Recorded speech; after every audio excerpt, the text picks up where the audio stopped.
সবাইকে বাংলা নববর্ষের শুভেচ্ছা জানিয়ে শুরু করছি আজকের পর্ব। মার্কিন পররাষ্ট্র দপ্তরের 3 উচ্চ পদস্থ কর্মকর্তা 2 দিনের মধ্যে বাংলাদেশ সফরে আসছেন। আর এই সফরে মোড় নিবে বাংলাদেশের ডক্টর ইউনূসের সরকারের সাথে মার্কিন ট্রাম্প প্রশাসনের ভবিষ্যৎ সম্পর্ক। গত 20 জানুয়ারি মার্কিন প্রেসিডেন্ট হিসেবে ডোনাল্ড ট্রাম্প দায়িত্ব নেওয়ার পর এটাই প্রথম উচ্চ পর্যায়ের মার্কিন প্রতিনিধি দল বাংলাদেশ সফর করতে যাচ্ছে। ঢাকা ওয়াশিংটনের সূত্রগুলো বলছে মার্কিন দুটি প্রতিনিধি দলের এই সফরে এমন দুটি বিষয় নিয়ে আলোচনা হবে যেগুলোর উপর বাংলাদেশের সামনের দিনগুলোর রাজনীতি আর রাজনীতির গতিপথের উপর আন্তর্জাতিক সমর্থন বা চাপের নিশানা যেটাই হোক সেটি অনেকখানি ঠিক হয়ে যাবে। কি সে দুটি বিষয় আর কেন সেগুলো গুরুত্বপূর্ণ বিস্তারিত জানতে চলুন যাওয়া যাক বিশ্লেষণে।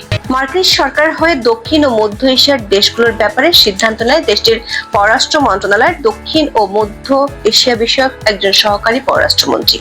গত বাইডেন সরকার আমলে এর দায়িত্বে ছিলেন ডোনাল্ড লু, যিনি এ অঞ্চলে বেশ পরিচিত ছিলেন। বিশেষ করে বাংলাদেশ ও পাকিস্তানের অভ্যন্তরীণ রাজনীতিতে তার বেশ প্রভাব ছিল বলে জনশ্রুতি আছে। ট্রাম্প সরকার দায়িত্ব নেওয়ার পর ডোনাল্ড লুকে ছেঁটে ফেলে দেওয়া হয়। সে জায়গায় মনোনয়ন পান ভারতীয় বংশোদ্ভূত পল কাপুর।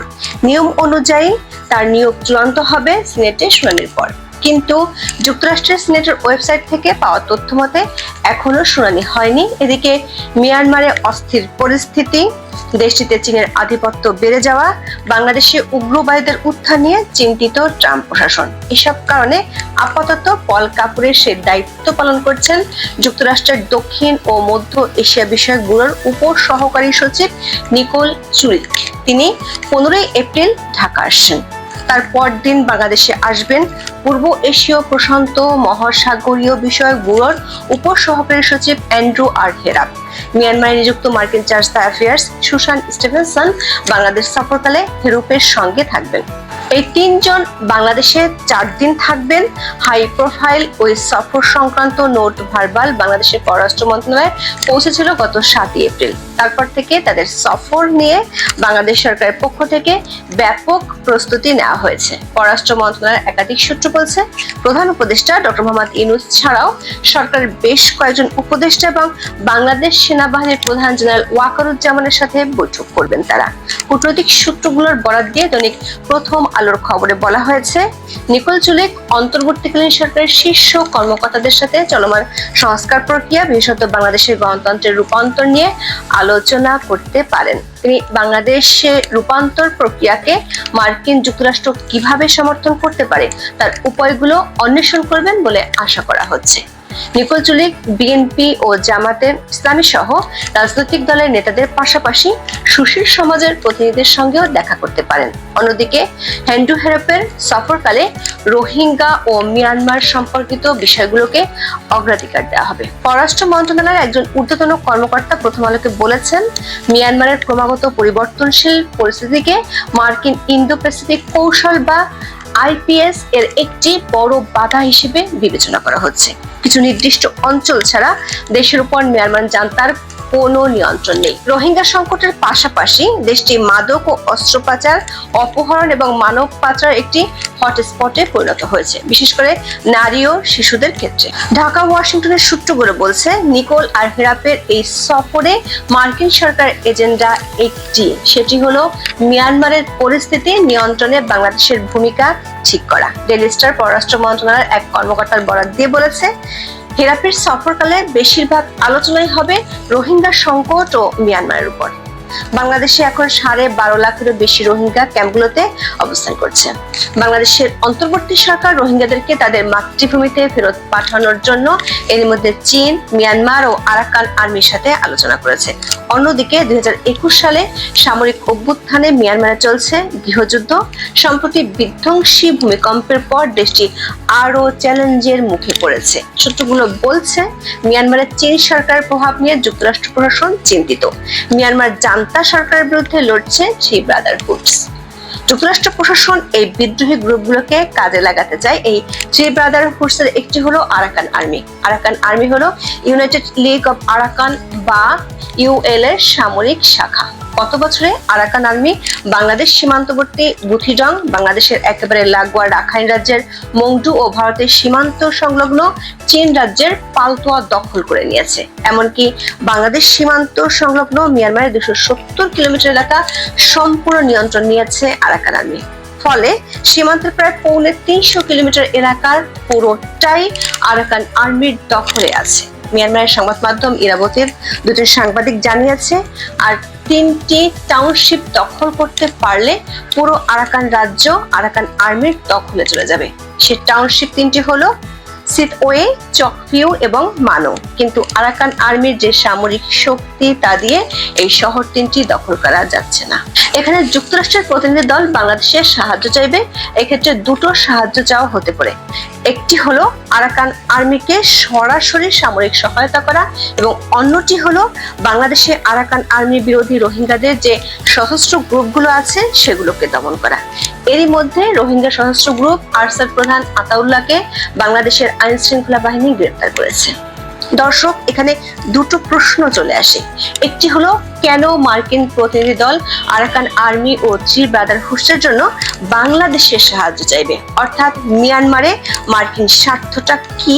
আর দ্বিতীয় প্রশ্নটি হলো, এই সাহায্য দেয়া ও না দেওয়ার সাথে বাংলাদেশের ঠিক কি কি স্বার্থ জড়িত থাকতে পারে। মিয়ানমারকে ঘিরে এখন দক্ষিণ এশীয় অঞ্চলে চলছে ভূ রাজনীতির এক বিশাল খেলা। সে খেলার অংশ ইতিমধ্যে চীন, ভারত ও রাশিয়া। মিয়ানমারের পরিস্থিতির উপর দেশগুলোর আলাদা আলাদা স্বার্থ আছে। গোল্ডেন ট্রায়াঙ্গেল, মিয়ানমারের সাংকা চীন এবং কান রাজ্যের পাশাপাশি চায়নার ছোট্ট একটা অংশ, লাওস এবং থাইল্যান্ডের কিছু অংশ জুড়ে যে বিশাল ভূমি রয়েছে, সেখানে চাষ হয় পৃথিবীর সবচেয়ে বেশি আফিম।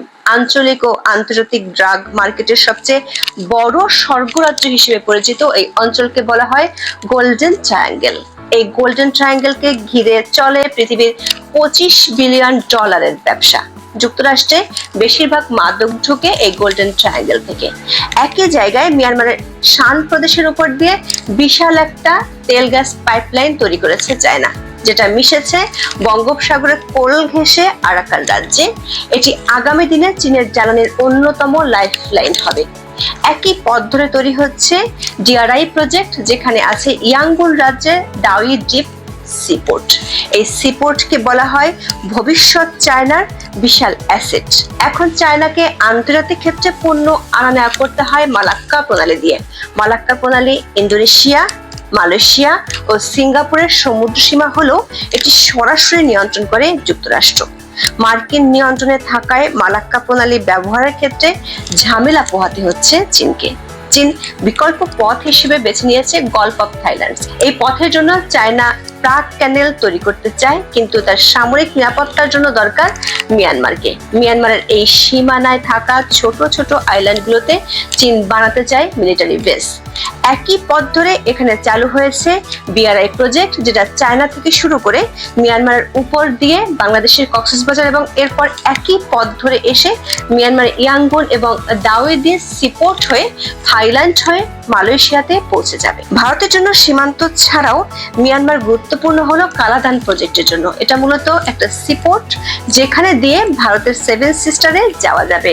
আর রাশিয়ার স্বার্থ হলো মিয়ানমারে অস্ত্র বিক্রি। আপনি যদি মিয়ানমারের সেনাবাহিনীর অস্ত্রের দিকে তাকান, তাহলে দেখতে পাবেন তারা শুধু রাসায়ন অস্ত্রই ব্যবহার করে। সাউথ ইস্ট এশিয়াতে রাশিয়ার সবচেয়ে বড় অস্ত্রের বাজার হচ্ছে মিয়ানমার। চায়না, রাশিয়া এবং ইন্ডিয়া, এই 3টি শক্তিকে বাগে আনতে হলে যুক্তরাষ্ট্রকে তাই মিয়ানমারকে নিয়ে ভাবতে হচ্ছে।